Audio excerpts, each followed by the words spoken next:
월요일에 지방에 다녀오는 그런 일정이 있었습니다. 어머니와 함께하는 그런 시간이 있어서 참 좋았는데요. 어머니가 갑자기 저한테 이런 말을 하시더라고요.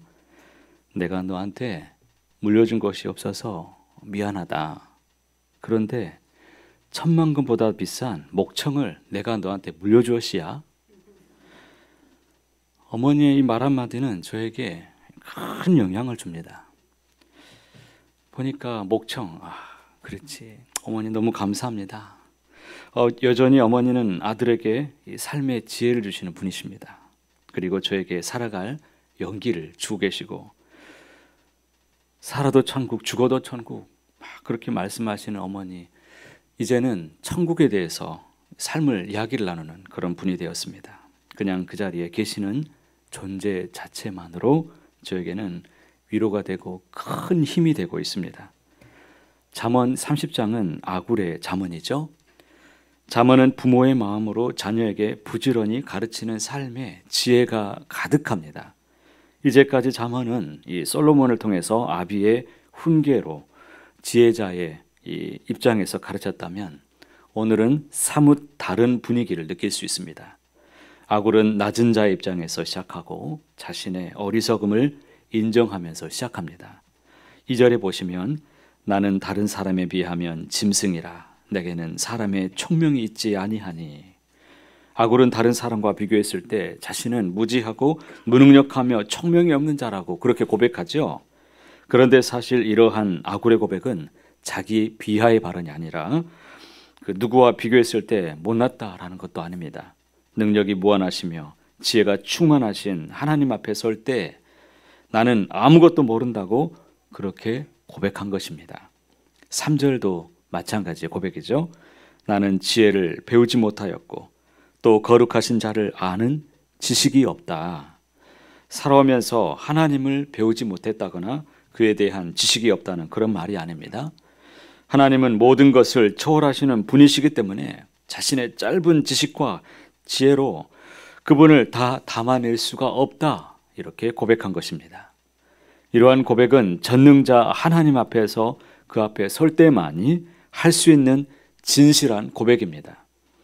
크신 하나님 앞에 설 때에 자기 자신이 얼마나 보잘것없는 존재인지를 그가 고백할 수밖에 없었던 것입니다. 그런데 이러한 고백은 역설적이게도 그가 하나님을 아는 자이기 때문에 이렇게 고백할 수 있었다라는 것입니다. 아브라함은 하나님께 대하여 이렇게 고백했죠. 창세기 18장 27절에 아브라함이 대답하여 이르되 나는 티끌이나 재와 같사오나 감히 주께 아뢰나이다. 티끌이나 죄는 사실 가치가 전혀 없습니다. 아브라함이 하나님 앞에서 자신을 이렇게까지 고백할 수밖에 없었던 이유가 무엇입니까? 크신 하나님 앞에 선 아브라함의 자기 고백인 이 고백이죠. 하나님은 이 세상을 창조하신 분이십니다. 이러한 하나님을 안다면 과연 그분 앞에서 티끌과 재와 같다고 우리는 이와 같이 고백할 수밖에 없을 것입니다. 이뿐만이 아니죠. 이 세상의 지식도 다 깨닫지 못하는 인간인데 하물며 이 세상 만물을 창조하신 하나님을 어떻게 다 알 수가 있겠습니까? 그래서 4절에 그는 이렇게 고백할 수밖에 없었습니다. 누가 바람을 통제하고 다스리는지, 누가 물을 머금고 온 지면에 뿌리는지, 누가 이 땅을 지었는지, 그 일의 이름이 무엇인지 하나님이 알려주시지 않으면 우리는 아무것도 알 수 없다라는 것입니다. 우리가 알 수 있는 방법은 오직 하나님께서 자기 자신을 계시하시고 하나님께서 자신을 알려주실 때에만이 알 수 있습니다. 이를 분명하게 말씀하시는 부분이 바로 마태복음에 있죠. 베드로가 고백합니다. 주는 그리스도시요 살아계신 하나님의 아들이십니다. 이때 예수님이 말씀하십니다. 바요나 시몬아 내가 복이 있도다. 이를 내게 알게 한 이는 혈육이 아니요 하늘에 계신 내 아버지시니라. 베드로가 이러한 아름다운 신앙의 고백을 할 수 있었던 이유는 베드로가 지식이 많았고 더 많이 배워서가 아니라 하나님께서 그에게 알게 하셨기 때문입니다. 그리고 이렇게 하나님 편에서 자기 자신을 드러내 주시는 것이 바로 성경의 말씀입니다. 아굴은 하나님 말씀에 대해서 이렇게 고백하지요. 5절 말씀 함께 읽겠습니다. 하나님의 말씀은 다 순전하며 하나님은 그를 의지하는 자의 방패시니라. 하나님의 말씀에는 잘못된 것이 없고 오염된 것이 하나도 없습니다. 주시는 메시지가 통일되고 오류가 전혀 없습니다. 이것이 말씀에 대한 아굴의 믿음이요 고백이었습니다. 이렇게 하나님의 말씀을 순전하게 믿고 의지하는 자에게 말씀이 능력이 된다라고 그가 고백한 것입니다. 디모데후서 3장 16절 이하의 모든 성경은 하나님의 감동으로 된 것으로 교훈과 책망과 바르게 함과 의로 교육하기에 유익하니 이는 하나님의 사람으로 온전하게 하며 모든 선한 일을 행할 능력을 갖추게 하려 함이라. 이 말씀에 늘 붙들려 살아가게 되시기를 소망합니다. 그런데 이러한 하나님의 말씀을 대할 때 주의해야 될 것이 있습니다. 6절 말씀도 함께 읽겠습니다. 너는 그의 말씀에 더하지 말라. 그가 너를 책망하시겠고 너는 거짓말하는 자가 될까 두려우니라. 하나님의 말씀은 이처럼 순전한데 내가 하나님의 말씀을 순전하게 받아들이지 못할 때가 많다는 것입니다. 의심할 때가 있고 왜곡할 때가 있습니다. 이 말씀을 내가 더하거나 뺄 때가 있습니다. 때로는 말씀을 나의 입맛대로 사용할 때가 있습니다. 받은 그 말씀을 귀 기울여 듣지 않습니다. 마음에 새기지 않습니다. 말씀을 들었으나 먹지 않으니 영적인 영양실조에 빠질 때가 있습니다. 하나님의 뜻을 깨닫지 못하고 그렇게 살 때가 많이 있습니다. 아굴은 이러한 어리석은 자가 될 수 있다라고 주의하라고 경고합니다.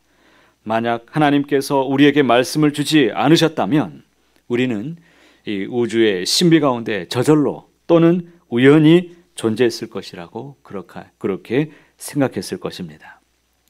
솔로몬의 고백과 같이 우리에게 복음이 없었더라면 헛되고 헛되며 헛되고 헛된 것이 우리네 인생이었을 것입니다. 그러나 하나님께서 우리에게 말씀을 주심으로 모든 것이 풀렸습니다. 우리의 삶의 목적과 방향성, 이유를 말씀 안에서 우리는 오늘도 그 신비를 찾을 수 있습니다. 그러기에 아굴이 하나님께 무엇을 구합니까?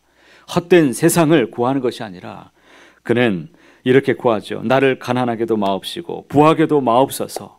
오직 필요한 양식으로만 나를 먹여달라고 그렇게 하나님께 구합니다. 배가 불러서 하나님을 모른다고 내가 하나님 앞에 그렇게 할 수도 있습니다.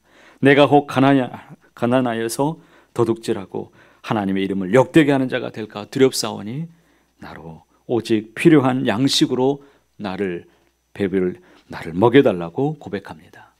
여러분, 우리에게 필요한 양식이 무엇입니까?